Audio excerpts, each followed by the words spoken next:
पौराणिक कहानियां। नारियल के जन्म की कहानी प्राचीन काल में सत्यव्रत नाम के एक राजा राज करते थे। वह प्रतिदिन पूजा पाठ किया करते थे। उनके पास किसी भी चीज की कमी नहीं थी। वह धन दौलत से लेकर हर प्रकार की सुविधा से समृद्ध थे। हालांकि इसके बावजूद भी राजा की एक अभिलाषा थी जिसे वह पूर्ण की चाह रखते थे। दरअसल राजा सत्यव्रत को किसी प्रकार से स्वर्गलोक जाने की इच्छा थी। वह अपने जीवन में कम से कम एक बार स्वर्गलोक के सौंदर्य को देखना चाहते थे, लेकिन उन्हें इसका मार्ग नहीं पता था। इधर दूसरी तरफ आर्षि विश्वामित्र अपनी तपस्या के लिए घर से बाहर निकले। चलते चलते वह अपनी कुटिया से काफी आगे चले गए थे। काफी समय बीत गया लेकिन वह नहीं लौटे। इस कारण उनका परिवार भूख और प्यास से तड़प रहा था। राजा सत्यव्रत को जब यह पता चला तो उन्हें आर्षि विश्वामित्र के परिवार के पालन पोषण की जिम्मेदारी ले ली। कुछ समय बाद जब मुनिवर लौटे तो वे अपने परिवार को कुशल देख काफी प्रसन्न हुए। उन्होंने पूछा कि उनकी अनुपस्थिति में किसने उनकी देखभाल की। इस पर आर्षि के परिवार वालों ने बताया कि राजा ने उनके पालन पोषण की जिम्मेदारी उठाई थी। यह सुनकर आर्षि विश्वामित्र तुरंत राजमहल पहुंचे और राजा से मुलाकात की। वहां पहुंचकर उन्होंने सबसे पहले महाराज को धन्यवाद कहा। इस पर राजा ने ऋषि अपनी इच्छा पूर्ण होने का आशीर्वाद मांगा। राजा की बात सुनकर आर्षि विश्वामित्र ने कहा, बोलिए महाराज, आपको क्या वरदान चाहिए?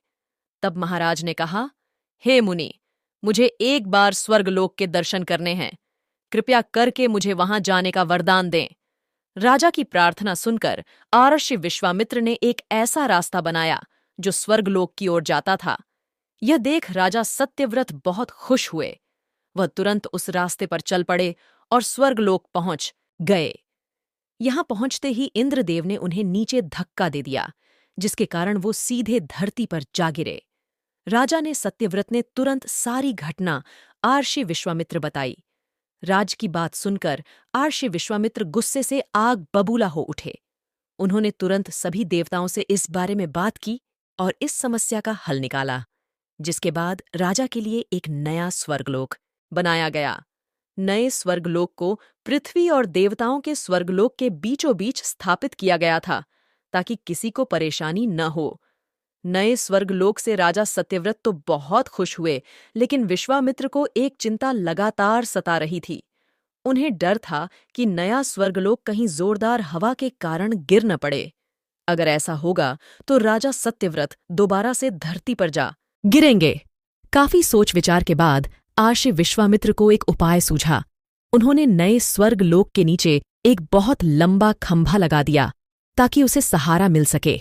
ऐसी मान्यता है कि नए स्वर्गलोक के नीचे लगाया गया खंभा एक विशाल पेड़ के तने के रूप में बदल गया। यही नहीं, कुछ समय पश्चात जब राजा सत्यव्रत की मृत्यु हुई तो उनका सिर एक फल में तब्दील हो गया। सभी से इस खंभे को नारियल का पेड़ कहा जाने लगा, जबकि राजा का सिर नारियल के रूप में जाना गया।